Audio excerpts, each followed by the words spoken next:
硫磺这一元素在众人眼中往往与炸药紧密相连，然而其在古籍中的记载却揭示了其鲜为人知的妙用。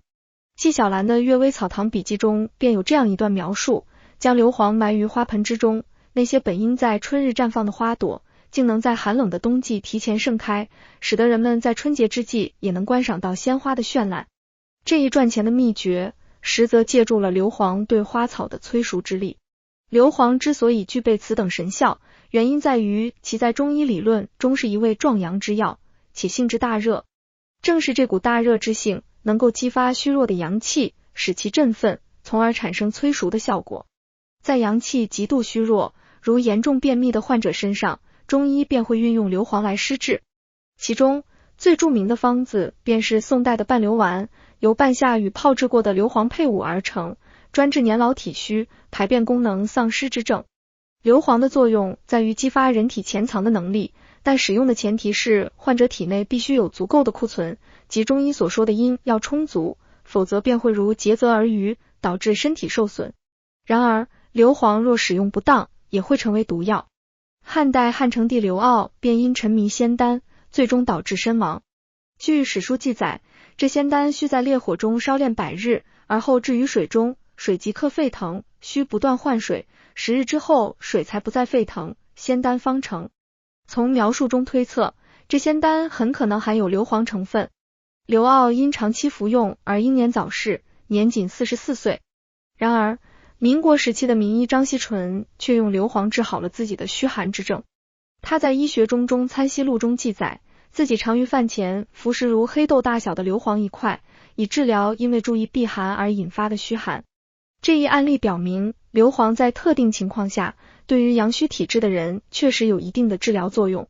医学杂志曾报道过一位年轻女性患者，因泌尿系感染而长期使用抗生素及寒凉中药，导致体质虚寒至极，走路即出汗，无法留长发，且走路喘息严重。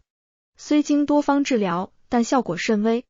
后来他自行服用从印尼火山附近带回的硫磺，症状竟得到了控制。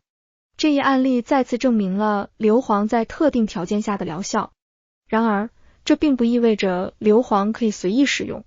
张锡纯之所以能用硫磺治病而不伤身，是因为他深知自己只是阳虚而无阴虚，且事先通过滋补之品补足了身体的阴及身体的库存，因此才能经得起硫磺的补阳之力。硫磺的案例启示我们，中医的阴阳理论既是对立关系，更是互根关系。阴是阳的基础，阳是阴的表现。我们的生命如同一根燃烧的蜡烛，阴是蜡烛本身，阳是蜡烛上的火苗。只有阴足够充足，才能支撑起阳的火苗。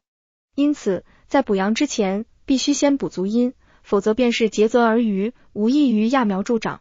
黄帝内经在论及养生时强调丰阴匕首，意指只有及时补足人体之阴，才能保持生命的健康与长寿。